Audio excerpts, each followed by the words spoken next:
বন্ধুর লাশ নিয়ে অ্যাম্বুলেন্সে করে তার গ্রামের বাড়ি যাচ্ছি। সময় কাটানোর জন্য ফোনটা বের করলাম। ঠিক সেই মুহূর্তেই মোবাইলে একটা মেসেজ আসে। আমার সামনেই আমার প্রিয় বন্ধুটি কফিনের মধ্যে লাশ হয়ে পড়ে আছে। মেসেজ করেছে আমার সেই মৃত ফ্রেন্ডের গার্লফ্রেন্ড অবন্তী। আমি মেসেজগুলো পড়া শুরু করলাম। ফাহাদ, আমাকে মাফ করে দিও।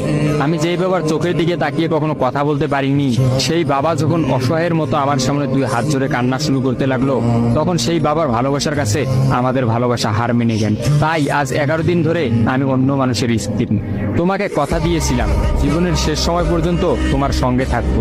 আমার সব সময় ভয় হতো যে তুমি আমাকে কষ্ট দেবে, হয়তো আমাকে ছেড়ে অন্য কাউকে বিয়ে করবে। অথচ দেখো, আমি তোমাকে কষ্ট দিলাম, আমি তোমাকে রেখে অন্য পুরুষকে বিয়ে করে ফেললাম।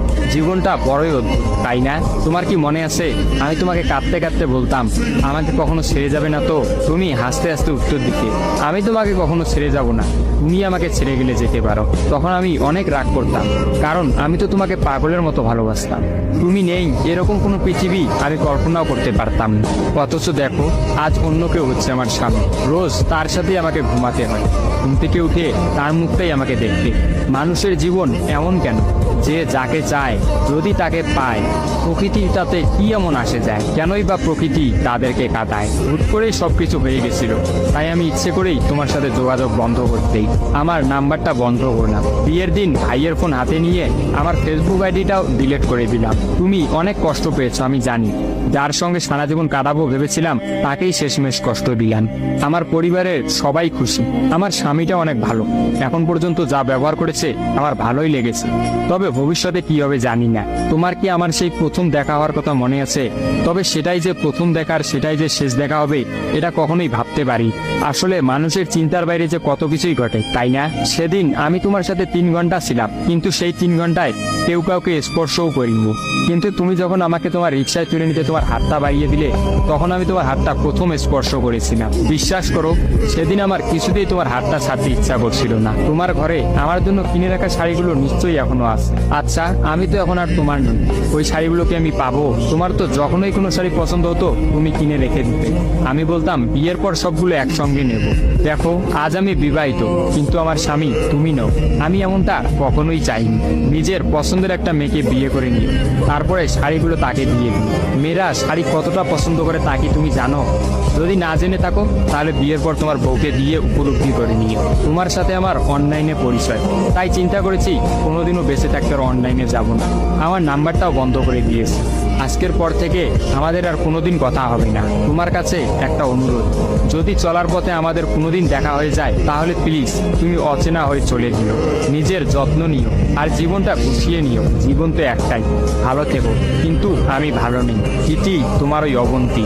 সবগুলো মেসেজ একত্রে পড়লাম। আমার সামনে চিরনিদ্রায় শুয়ে আছে ফাহাদ। অবন্তী পরপর 5 দিন অনলাইনে আসেনি এবং ফাহাদের সাথে কোনো যোগাযোগ করেনি। তখন এক রাতে অফিস থেকে ফিরে ফাহাদ রাগ করে তার ফোনটা আসার গিয়ে ভেঙে ফেলে। ভাঙা মোবাইল আর ঠিক করা হলো না। ফাহাদ তার সিমটা আমার ফোনে ইনস্টল করে। জরুরি কোনো কল এলেই একমাত্র ফাহাদকে দিতাম।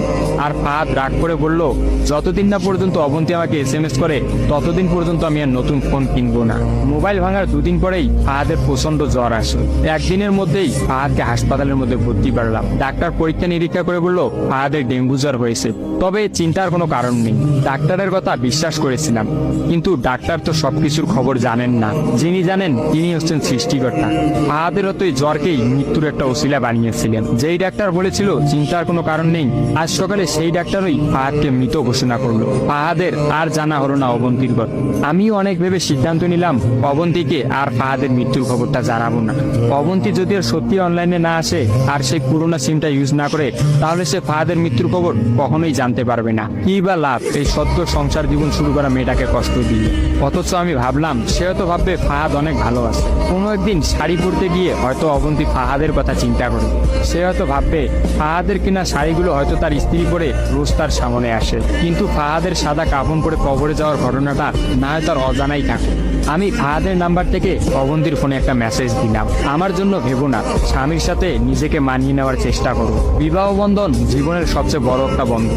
ভালো থেকো আর স্বামীকে ভালোবেসো। অবন্তী রিপ্লাই দিল, এত সহজে ক্ষমা করে দেওয়ার জন্য অনেক ধন্যবাদ, আর মেসেজ দিও না, বিদায়, চির বিদায়। আমিও মোবাইলটা পকেটে রাখলাম। অ্যাম্বুলেন্স ততক্ষণে ফাহাদের বাড়ির সামনে পৌঁছে গেছে। কফিনে রাখা ফাহাদের মৃতদেহটা নেওয়ার জন্য সবাই দাঁড়িয়ে আছে। আমি ফাহাদের কফিনটা স্পর্শ করে বিড়বিড় করে বললাম, তোর সঙ্গে আর কোনোদিন একই গাড়িতে চড়ে ভ্রমণ করা হবে না। আজ তোর আর আমার একসঙ্গে ভ্রমণের শেষ দিন। বিদায় বন্ধু, চির বিদায়।